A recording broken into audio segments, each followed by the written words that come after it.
Hasta mediados de los años 60 del siglo pasado, el sector alto de Coyhaique fue parte de la concesión de tierras que el Estado hizo a particulares y que dio origen a la Sociedad Industrial de Laisen allá por 1904.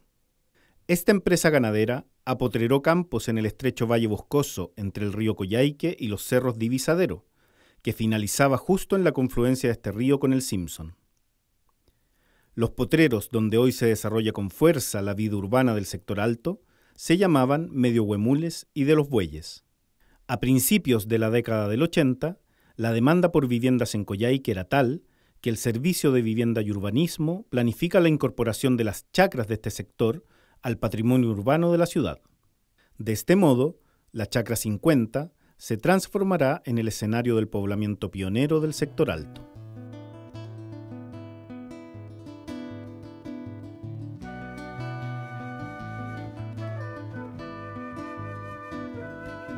Soy de los primeros habitantes que llegamos a la Almirante Simpson, de la primera etapa. Llegué a la población de Almirante Simpson en el año 89, junto a la quinta etapa, digamos. Estuve en la población de Almirante Simpson desde los 9 años y me fui de ahí a los 24. Fuimos 11 familias que llegamos acá nosotros en 1999. Y llegamos al Almirante como cuando tenía como 7 años, bueno, 6, 7 años. Llegamos nosotros a la segunda etapa, porque vimos al frente en 27, 75, aquí al frente. Nosotros llegamos en el año 93 al barrio. Yo fui uno de los primeros que pobló la población, porque yo antes arrendaba y era igual. Yo vine a hacer mi servicio militar acá, porque no soy de acá. Conocí a mi señora y me quedé acá en Coyhaique. La historia del poblamiento urbano del sector alto de Coyhaique está en la memoria de sus habitantes, memoria reciente, cuya fuerza surge de la conciencia de ser colonos urbanos, pioneros del crecimiento de la ciudad en el área este del Valle Coyhaique. Familias jóvenes de trabajadores, empleados públicos, campesinos y también migrantes de otras regiones, todos con el sueño de forjarse una vida en la bella pero inclemente ciudad austral de Coyhaique. ¿Cómo recuperar esta historia, ponerla en valor y difundir su importancia en la ciudad de Coyhaique? Este fue el desafío que el programa de recuperación de barrios nos propuso, y comenzamos a trabajar con los vecinos y vecinas del barrio en talleres, actividades culturales, encuentros barriales, donde los recuerdos, las fotografías y las anécdotas afloraron con fuerza, dando cuenta de la historia urbana de un sector que antes era solo pampa.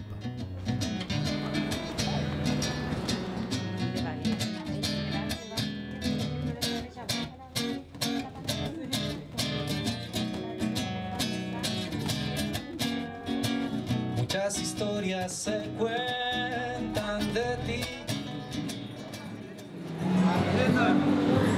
Así que...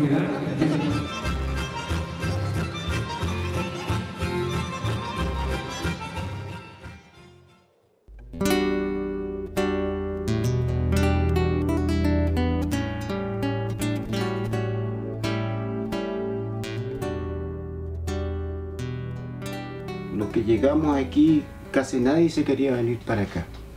Casi nadie se quería venir porque esto era realmente una pampa, ¿no?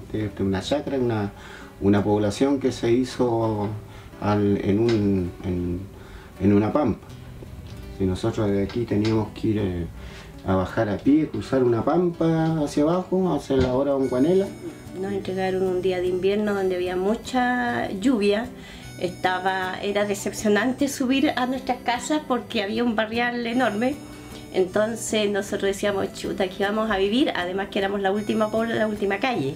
Entonces teníamos que ser conscientes de que si nos veníamos como un poco aislados, y en esos años no teníamos, poca gente tenía vehículos. Cuando llega recién a una población así como llegaron los primeros que llegaron a una cosa así, los pioneros. Sí, pues eso es. De este sector. De este sector. Y de ahí ya empezamos a hacer vida.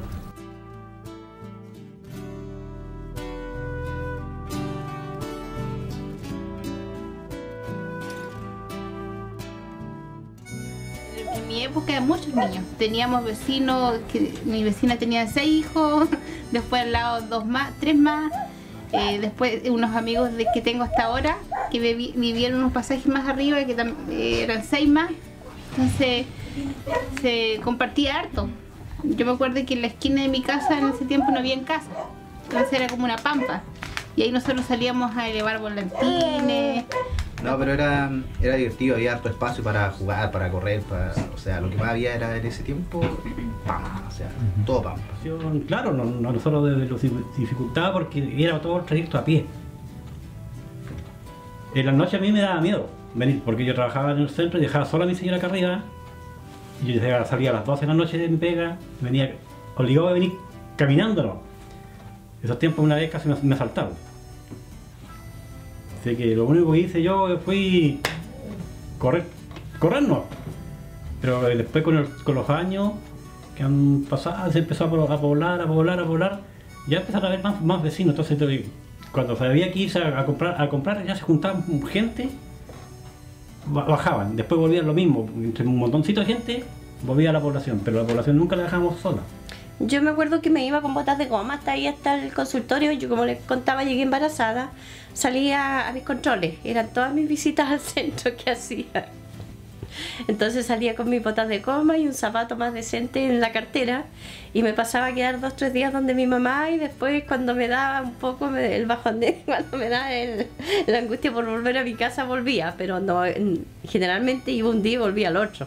Y diga, cuando uno pensaba en ir a su casa, era una caminata cansadora, que diga, no había más casas, eran las últimas casas que vienen en Coyhaique, Almirante Simpson. Incentivados por los testimonios que nos daban los vecinos, decidimos buscar más información en la prensa de la época. Es por ello que concurrimos al diario de Aysén y a la Biblioteca Regional de Coyhaique, para consultar los archivos que ambas entidades conservan en sus dependencias. Ayudados por el vecino Sixto Rifo, logramos encontrar noticias que dan cuenta de la creación de las poblaciones Almirante Simpson y Cerro Negro. Revisamos prolijamente el archivo de 1986 y pudimos encontrar, en portada, la información sobre la entrega de viviendas a familias damnificadas de los temporales de 1985, en la primera etapa de la población Almirante Simpson, conjunto habitacional que inauguró el poblamiento del sector alto de la ciudad. Fueron llegando así de a poquito, fue una población que jamás se inauguró, esa es la primera etapa. Después las otras etapas fueron inauguradas, pero esta etapa no tuvimos la suerte porque al parecer no fue completada en su totalidad. O sea, había mucha gente que no quería venirse para esta etapa. En 1993 se inauguraba la tercera etapa de la población Los Ciervos, que hoy integra la unidad vecinal Cerro Negro. Fueron entregadas 66 viviendas a continuación de la población Almirante Simpson. Ese mismo año se produce una fuerte polémica a raíz de otro programa habitacional que hoy forma parte de la población Cerro Negro: las viviendas progresivas de 18 metros cuadrados entregadas a los primeros comités de vivienda que se formaron en la región de Aysén. Me acuerdo de la polémica, me acuerdo de la polémica porque en el fondo eran una pieza para un baño nomás, las famosas casetas. Pero no obstante eso, una vez a mí, si algo me golpeó fue algo que escuché de la gente, que defender la dignidad de donde ellos vivían. Para una persona que no tenía casa, muchas veces esa es la solución. Estamos hablando del año 92, donde este comité de vivienda fue el primero en que se formó en la región, que se organiza y que hace todos los trámites. Recordemos que hasta ese minuto lo que se hacía era solamente los comités, o sea, no habían comités de vivienda, la gente postulaba de manera individual y el Servio asignaba a través de una lista la cantidad. No, acá ellos definían quiénes postulaban, quiénes salían con sus beneficiados con su casa. Y si uno no salía ninguno, y salían beneficiados todos. Y a partir de ahí comienzan el resto de los comités de vivienda a trabajar permanentemente. El barrio respiraba lejos de la ciudad. Faltaba infraestructura, había que arreglar las casas para hacerlas habitables.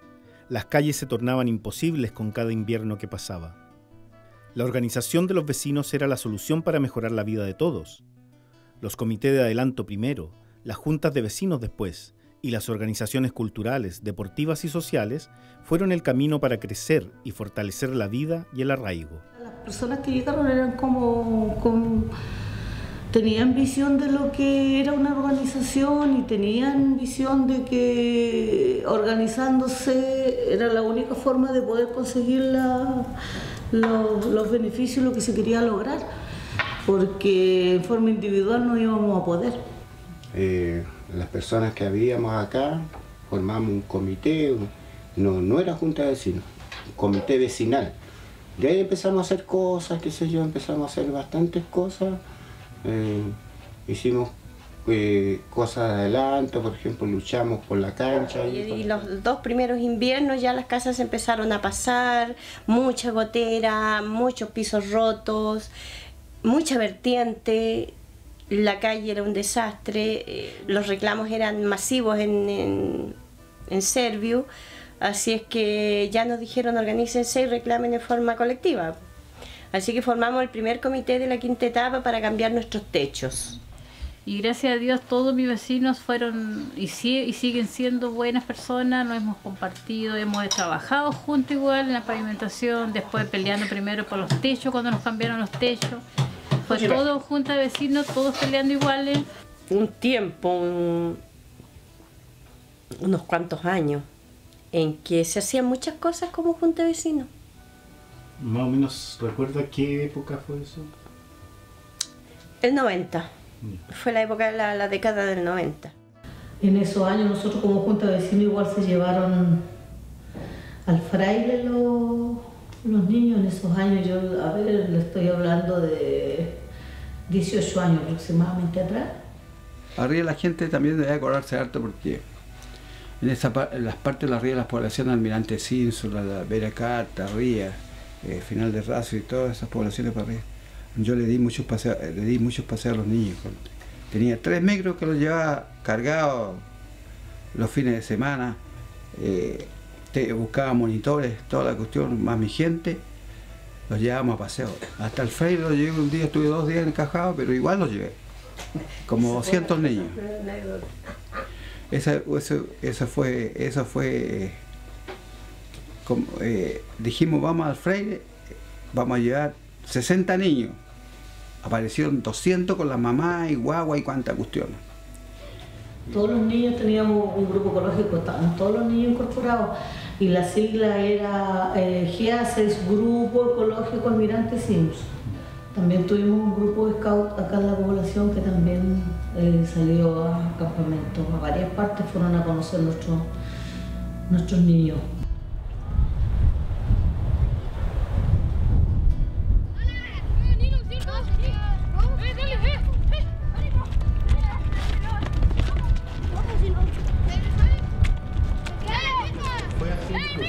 Y nosotros lo que fundamos el club en esos años, se fundó en la escuela Almirante Simpson. Sí.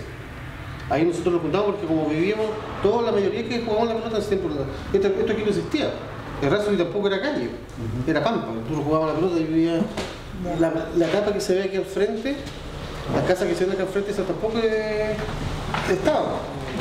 Y de ahí que empezamos, porque todos amigos, todos nos juntamos todos los días, si era tan chico acá arriba. Sí, que por eso que lo... Y después igual tuvimos cuando ya llegó... Después llegaron más etapas, empezamos a hacer... La otra etapa de ahí llegó la 3, llegó el Víctor Pérez y el que era cartero. Entonces empezó a juntar a los cabros acá y empezó a hacer equipo y ahí... ya jugamos todos, hasta el que no sabía aprendía.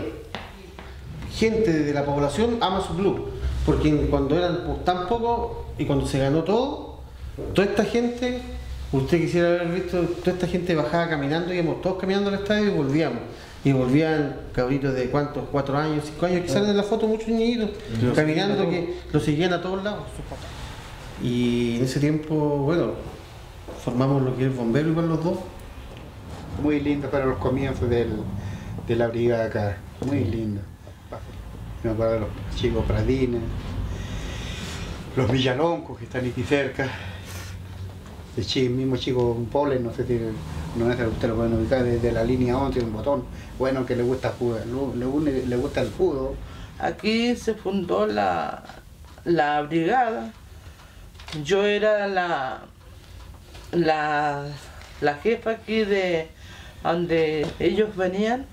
Nosotros funcionamos la familia Sánchez Muñoz, que está en el Rázuri con Ibáñez, toda la esquina. Después, a fines del 89, más o menos, ¿sí? Los fuimos para América con Rasuri, que el mismo presidente de la Junta de Vecinos, Luis Ramos, nos prestó un galpón que tenía atrás ahí. Cuando todavía no teníamos el carro, nosotros nuestro carro era la carretilla. Sí.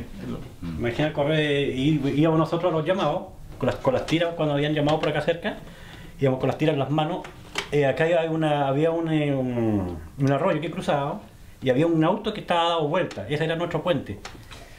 Saltábamos todos los alambrados a poder llegar y claro, había gente que nosotros se nos perdían, claro, se habían caído, se habían rabillado. Hojeando en el archivo de 1993 encontramos una sorpresa. Un importante paro protagonizado por taxis colectivos y microbuses se producía en la ciudad. Los dirigentes denunciaban el mal estado de las calles y el consiguiente deterioro de sus vehículos. Ellos exigían la pronta pavimentación de las arterias hacia el sector alto, pues querían dar el mejor servicio a los habitantes de las poblaciones ubicadas en esa zona. Estos últimos, aunque manifestando complicaciones para trasladarse a sus lugares de trabajo o a los establecimientos educacionales, apoyaban la movilización, ya que significaba una medida de fuerza necesaria para apurar la intervención de las calles. Y la prensa informa que la medida dio resultado. De este modo, el ministerio correspondiente aceleró los procesos para que se pudiera comenzar con el arreglo de las avenidas, lo que permitió mejorar la conectividad de los pobladores de aquel espacio urbano que se forjaba en lo que había sido pura pampa. Julio Barriga, empresario microbusero, dijo que no se trata de un problema político, sino una necesidad que atender y que era necesario resolver a la brevedad este problema. La gente engranó, empezó a subir a la micro, vio que sacaba las cuentas y vio que se le ayudaba a sus hijos porque los hijos no tenían con qué movilizarse en las mañanas de esos años. Había muy poca movilización. Gracias a eso se consiguió la reparación de las calles para arriba, que lo hicieron un puente ahí donde está la posta más arriba, ahí no había puente, hay un arroyo, ¿no? Se pasaba ahí y se subía ahí por el raso y tampoco no tenía calle ni Bilbao. Se logró, gracias a la presión de la micro, la presión de la misma gente, se logró que se apuraran la causa de arreglar esas calles. Pero de pronto, la fuerza con la que habían conseguido innumerables mejoras para todos desapareció. Muy pocos tenían todavía ganas de aportar tiempo para la comunidad. Las juntas de vecinos quedaron vacías, las agrupaciones dejaron de trabajar, cada quien en su casa, apenas saludando a sus vecinos, tal vez cansados o decepcionados. ¿Era que ya todo estaba hecho? ¿Qué ocurrió con las ganas de mejorar, de seguir compartiendo la vida del barrio? Se le entregó a la gente solución habitacional, pero siguen faltando servicios del Estado que estén más cercanos. Llámese un consultorio, la misma municipalidad ha sido pero extraordinariamente lenta en que instalar un colegio municipal en el sector. Ahora ya no, los espacios son los mínimos, ahí cerca de la casa de mi papá no hay